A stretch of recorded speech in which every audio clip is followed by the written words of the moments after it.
Everyone, welcome to Varun's academy. चलिए शुरू करते हैं आज स्टैटिक जीके का नेक्स्ट टॉपिक, जिसका नेम है wildlife sanctuaries of India. तो दोस्तों, जानेंगे हम भारत में कितने वन्यजीव अभ्यारण्य हैं और कौन कौन से प्रमुख हैं और किन किन को हमें पढ़ना है। ठीक है, जो एग्ज़ाम ओरिएंटेड हैं। सब तो दोस्तों बहुत हैं वन्यजीव अभ्यारण्य, लेकिन मैं आपको वही पढ़ाऊँगा जो एग्ज़ाम ओरिएंटेड हैं और जो एग्ज़ाम्स में आते हैं। ठीक है, तो दोस्तों आज और दोस्तों कल की क्लास आपने देख ही ली होगी, जो बायोस्फीयर रिजर्व मैंने पढ़ाए थे। ठीक है, तो चलिए अब शुरू करते हैं स्टैटिक जीके का अगला topic, wild life sanctuaries of India. इसका ये दोस्तों पार्ट 1 है। इसके दोस्तों ये पार्ट 1 है और इसमें आपके 10 राज्य कवर करूँगा मैं, और बाकी जो 10 राज्य बचे हैं वो पार्ट 2 में आपके कवर होंगे। ठीक है, पार्ट 2 इसका आएगा। अगर मैं आपको दोस्तों एक साथ पढ़ा देता तो वीडियो लंबी हो जाती है और आपको देखने में भी दिक्कत होती है और याद करने में भी दिक्कत होती है जब बड़ी वीडियो हो तो। ठीक है, तो इसलिए मैंने इसे 2 पार्टों में डिवाइड किया है और आप इसे अच्छे से समझिए। तो दोस्तों सबसे पहले बात आती है वाइल्ड लाइफ सेंचुरी होती क्या है। तो दोस्तों अभी तक हमने टाइगर रिजर्व पढ़े थे, तो टाइगर रिजर्व में केवल टाइगर रहते थे, मतलब होते थे। टाइगर्स की संख्या ज़्यादा होती थी तो उसे टाइगर रिजर्व बना देते थे, और एलिफेंट की संख्या ज़्यादा है तो एलिफेंट रिजर्व। ठीक है, अब दोस्तों जो वाइल्ड लाइफ सेंचुरीज़ होती हैं वो क्या होती हैं। तो दोस्तों वाइल्ड लाइफ सेंचुरीज़ ऐसी जगह है, ऐसा अभ्यारण्य होता है जिसमें दोस्तों सभी जीव मौजूद होते हैं। ठीक है, चाहे वो कम हो चाहे ज़्यादा हो, लेकिन वो यहाँ मौजूद होते हैं। ठीक है, सभी की मात्रा यहाँ बराबर होती है, मतलब सभी को बराबर मान्यता दी जाती है यहाँ। ठीक है, तो दोस्तों सबसे पहले जान लेते हैं। दोस्तों मान लो ये कोई क्षेत्र है, इसके बाहर ये क्षेत्र है। तो सबसे पहले दोस्तों ये वाला जो क्षेत्र है ये आपको क्या पढ़ा है, तो ये दोस्तों होता है कोर एरिया होता है। ठीक है, अब कोर एरिया में क्या होता है, कोर एरिया में दोस्तों जो वाइल्ड लाइफ एनिमल्स हैं वो रहते हैं। ठीक है, वाइल्ड लाइफ एनिमल्स रहते हैं। ठीक है, और क्या होता है, और ये वाला कौन सा एरिया होता है, तो ये दोस्तों होता है बफर एरिया। ठीक है, तो बफर एरिया में क्या होता है दोस्तों, बफर एरिया में आपका जो मानव गतिविधि होती है वो अलाउड होती है। मतलब मानव गतिविधि क्या, तो मानव गतिविधि मतलब जो लोग आ जा सकते हैं घूमने वहाँ। ठीक है, और वहाँ आपकी दुकानें वगैरह होंगी। और जो वाइल्ड लाइफ सेंचुरी है वो दोस्तों आप ये भी याद रखना है, वह बायोस्फीयर रिजर्व के अंदर ही बनाई जाती है, तो आपको ये भी ध्यान रखना है। तो दोस्तों कितनी चीज़ें देखो कवर होंगी, national park, wild life sanctuary, elephant reserve, है ना, और टाइगर रिजर्व। तो इतनी चीज़ें आपकी कवर हो गई हैं कि अगर आप इन सबको पढ़ लेते हैं तो इससे बाहर तो कुछ जाना है ही नहीं। ठीक है, तो दोस्तों आप वाइल्ड लाइफ सेंचुरी आपका कॉन्सेप्ट समझ ही लिया होगा आपने इसका। तो चलिए, और यहाँ जो लोग आदिवासी लोग होते हैं दोस्तों, उन्हें ही केवल जाने की अनुमति होती है। वो भी फल वगैरह या लकड़ी वगैरह वो यहाँ से ला सकते हैं। ठीक है, उससे ज़्यादा कुछ नहीं। चलिए अब चलते हैं, समझते हैं वाइल्ड लाइफ सेंचुरी कौन कौन कितनी है। ठीक है, तो दोस्तों वाइल्ड लाइफ सेंचुरीज़ की संख्या भारत में लगभग 566 है। ये दोस्तों लगभग मैं क्यों कह रहा हूँ, तो दोस्तों ये लगभग संख्या है इसलिए मैं कह रहा हूँ कि अभी जो कुछ वाइल्ड लाइफ सेंचुरी हैं वो बनाई जा रही हैं, उन्हें मान्यता अगर मिल जाती है तो वो वाइल्ड लाइफ सेंचुरी बन जाएंगी और वो इसमें ऐड हो जाएंगी। तो दोस्तों इसलिए अभी इतनी है, और जब मान्यता मिलेगी तो बढ़ जाएंगी। ठीक है, तो इसलिए लगभग 566 हैं। ठीक है, एक्चुअल डेटा यही है। और दूसरा दोस्तों बात करते हैं, तो भारत की प्रथम वन्यजीव अभ्यारण्य कौन सा था। तो दोस्तों भारत का प्रथम वन्यजीव अभ्यारण्य था चिनार वन्यजीव अभ्यारण्य, जो कहाँ है दोस्तों, तो ये है केरल में। ठीक है, तो आपको ये ध्यान रखना है। चलिए अब चलते हैं आगे। तो आगे दोस्तों सबसे पहले जान लेते हैं उत्तराखंड में। तो उत्तराखंड में दोस्तों 7 वाइल्ड लाइफ सेंचुरी हैं। कौन कौन सी दोस्तों, सबसे पहले मसूरी वन्यजीव अभ्यारण्य, दूसरा बिनसर वन्यजीव अभ्यारण्य, तीसरा नंधौर वन्यजीव अभ्यारण्य, चौथा गोविंद पशु विहार वन्यजीव अभ्यारण्य, पाँचवा दोस्तों केदारनाथ वन्यजीव अभ्यारण्य, छठा अस्कोट वन्यजीव अभ्यारण्य, और सातवां सोन नदी वन्यजीव अभ्यारण्य। ये दोस्तों वही हैं जो एग्ज़ाम ओरिएंटेड हैं, जो एग्ज़ाम में आते हैं, कई बार पूछे गए हैं। ठीक है, तो अस्कोट कई बार पूछा गया, सोन नदी, नंधौर। ठीक है, तो ये दोस्तों ऐसी वाइल्ड लाइफ सेंचुरी हैं जो कई बार एग्ज़ाम्स में पूछी गई हैं। तो दोस्तों वैसे तो बहुत हैं, लेकिन आप इम्पोर्टेंट ही कवर करिए, क्यों सब कवर करना असंभव है सब पढ़ना, और अगर याद भी कर लेंगे तो उन्हें याद रखना असंभव है। तो आप वही करिए जो एग्ज़ाम में आती हैं, ठीक है। दूसरा है दोस्तों पंजाब। पंजाब आता है दोस्तों, पंजाब में केवल एक ही वाइल्ड लाइफ सेंचुरी है, हरिके वेटलैंड वन्यजीव अभ्यारण्य। तो दोस्तों पंजाब का जैसे एक है यहाँ, तो दोस्तों ये आप याद रख सकते हो, ठीक है। जहाँ जहाँ एक या दो हैं वो इम्पोर्टेंट इसलिए हो जाती हैं कि वहाँ पे कम है, ठीक है। तो आप ये ध्यान रखिए। अब चलते हैं दोस्तों आगे। आगे दोस्तों नहीं और हैं पंजाब में। फिर दूसरी क्या है, दूसरी है अबोहर वन्यजीव अभ्यारण्य। तीसरा है भीर भानदस वन्यजीव अभ्यारण्य। चौथा है वीर बुनेहरी वन्यजीव अभ्यारण्य। पाँचवा है तकनी रहमापुर वन्यजीव अभ्यारण्य। छठा है नांगल वन्यजीव अभ्यारण्य। सातवां है वीर मोती बाग वन्यजीव अभ्यारण्य। और आठवां है वीर भैंसावाला वन्यजीव अभ्यारण्य। तो इतनी वाइल्ड लाइफ सेंचुरी हैं दोस्तों, 8 जो पंजाब में है इम्पोर्टेंट। वैसे तो बहुत हैं लेकिन इम्पोर्टेंट यही आपको करके जानी है केवल, ठीक है। इसी में से फंस जाएगा आपका।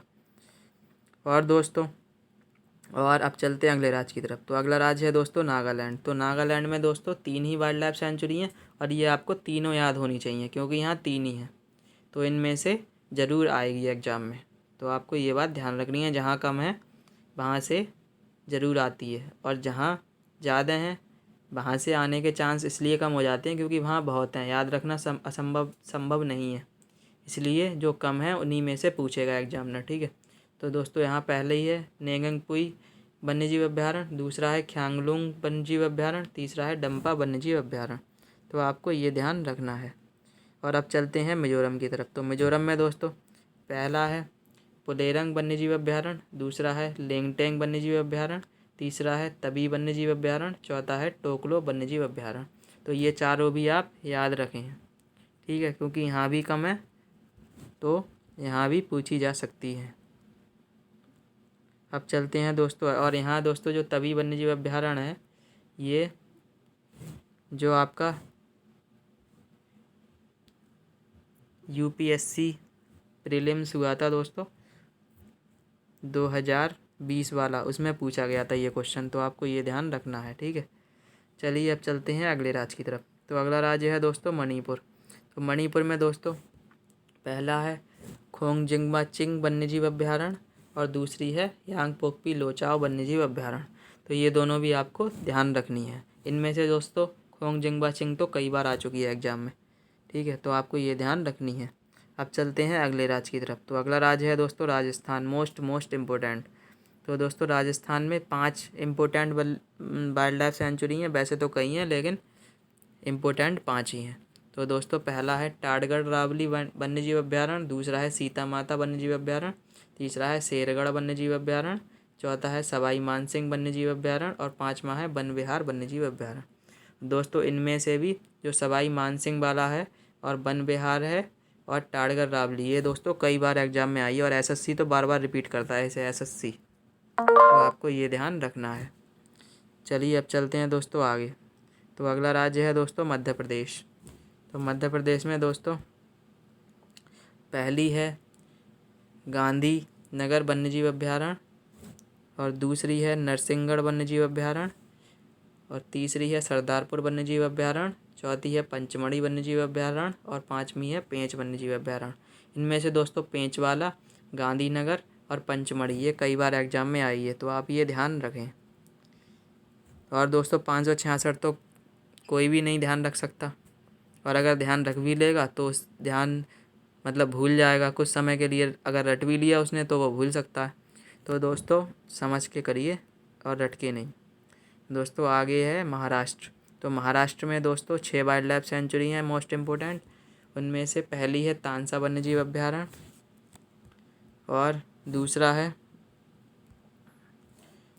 दोस्तों भीमाशंकर वन्यजीव अभ्यारण्य, तीसरा है नागजीरा वन्यजीव अभ्यारण्य, पाँचवा है मेलघाट वन्यजीव अभ्यारण्य, छठा है नंदूर मदमहेश्वर वन्यजीव अभ्यारण्य, पाँचवा है बोर वन्यजीव अभ्यारण्य। और इनमें से दोस्तों बोर और मेलघाट कई बार आया है एग्जाम में, तो आपको ये ध्यान रखना है। चलिए दोस्तों अब चलते हैं अगला राज्य। अगला राज्य है दोस्तों उत्तर प्रदेश, मोस्ट इम्पोर्टेंट। कई बार इसमें से क्वेश्चन आते ही आते हैं, और अगर यूपी जैसे यूपी SSC एग्ज़ाम कराती है और यूपीएससी, तो उसमें दोस्तों इसमें से कई क्वेश्चन बन जाते हैं, तो आपको ये भी ध्यान रखना है और अच्छे से पढ़ के जाना है। तो दोस्तों उत्तर प्रदेश में पहला है नवाबगंज वन्यजीव अभ्यारण्य, दूसरा है महावीर स्वामी वन्यजीव अभ्यारण्य, तीसरा है रानीपुर वन्यजीव अभ्यारण्य, चौथा है विजय सागर वन्यजीव अभ्यारण्य, पाँचवा है ओखला वन्यजीव अभ्यारण्य और छठा है पीलीभीत वन्यजीव अभ्यारण्य। और इनमें से दोस्तों मैं मोस्ट इम्पोर्टेंट ओखला दोस्तों बहुत इम्पोर्टेंट है, और आपका नवाबगंज बहुत इम्पोर्टेंट है, और पीलीभीत, ये तीन बहुत इम्पोर्टेंट है। इनमें से भी मैंने आपको बता दिए, तो इनमें से भी मैंने आपको बता दिए कि कौन कौन से मोस्ट इम्पोर्टेंट है। अब दोस्तों अगला राज्य है सिक्किम। तो सिक्किम में दोस्तों 4 वाइल्ड लाइफ सेंचुरी हैं। पहली है मेनम वन्यजीव अभ्यारण्य, दूसरा है कीटम पक्षी अभ्यारण्य, तीसरा है पंगोलक वन्यजीव अभ्यारण्य और चौथा है फंगबोंग वन्यजीव अभ्यारण्य। तो इसमें से दोस्तों जो कीटम पक्षी अभ्यारण्य है, या आपने ये कई बार एग्जाम में देखा ही होगा।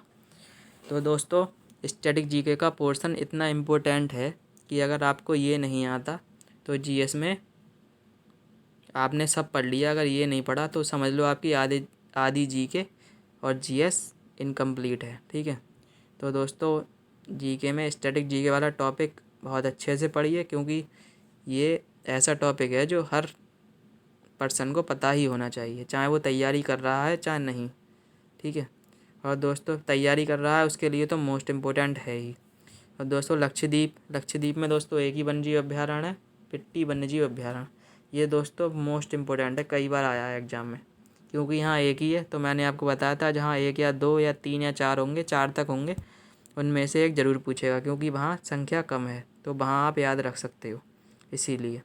अब दोस्तों चलते हैं छत्तीसगढ़ की तरफ। तो छत्तीसगढ़ में दोस्तों 5 वाइल्ड लाइफ सेंचुरी हैं इम्पोर्टेंट। पहली है भोरमदेव वन्यजीव अभ्यारण्य, दूसरा है सीता नदी वन्यजीव अभ्यारण्य, तीसरा है बहरमगढ़ वन्यजीव अभ्यारण्य, चौथा है अचनगमार वन्यजीव अभ्यारण्य और पाँचवा है सेमरसाद वन्यजीव अभ्यारण्य। इनमें से दोस्तों जो अचनगमार वन्यजीव अभ्यारण्य है वो बहुत इम्पोर्टेंट है। ठीक है, तो आपको ये पता होना चाहिए, और ये आप सब अपनी कॉपी पे नोट कर लेना, आपने नोट्स बना लेना, जिससे आपको सब पता रहे।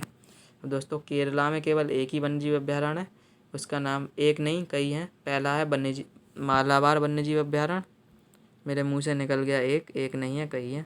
दूसरा है चिनार वन्यजीव अभ्यारण्य, और जो दोस्तों चिनार वन्यजीव अभ्यारण्य है वो पहला वन्यजीव अभ्यारण्य था, पहला वन्यजीव अभ्यारण्य। तो आपको ये याद रखना है, केरल वाला। ठीक है, दूसरा है पेरियार वन्यजीव अभ्यारण्य, तीसरा है अरलम वन्यजीव अभ्यारण्य और पाँचवा है सेंदुरुनी वन्यजीव अभ्यारण्य।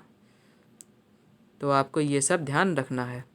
और चलते हैं अब अगले राज्य की तरफ। तो अगला राज्य है, तो आज दोस्तों आपके 10 राज्य कंप्लीट हो गए।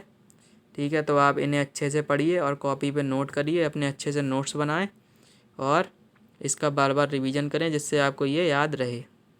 तो दोस्तों आप देख ही रहे होंगे कितने कितने इम्पोर्टेंट टॉपिक मैंने आपको सब कवर करा दिए हैं। तो आगे भी पूरी स्टैटिक मैं आपके कवर करा दूंगा, आपको कहीं जाने की ज़रूरत नहीं है, आप केवल इसी चैनल से पढ़ते रहिए, तो आपका सब कवर हो जाएगा। ठीक है, अब मेरा ये नहीं कि मैं वीडियो डालना छोड़ दूं बीच में, तो ऐसा कुछ नहीं है दोस्तों, लगातार मैं पढ़ाऊँगा। ठीक है, और मुझे इससे मतलब नहीं कि सब्सक्राइबर कितने होते हैं और व्यूज़। तो दोस्तों अगर आप अच्छा सही पढ़ा रहे हैं, सही दिशा में बच्चों को ले जा रहे हैं, तो दोस्तों आपको सब्सक्राइबर और व्यूज़ देखने की ज़रूरत नहीं है मेरे हिसाब से। ठीक है, तो दोस्तों आप पढ़ते रहिए और अपना ध्यान रखिए, घर से कम निकलिए। और दोस्तों आपको क्लास टाइमिंग बताइए, 9 बजे करंट अफेयर्स सुबह और 9 बजे शाम को स्टैटिक जीके होती है आपकी।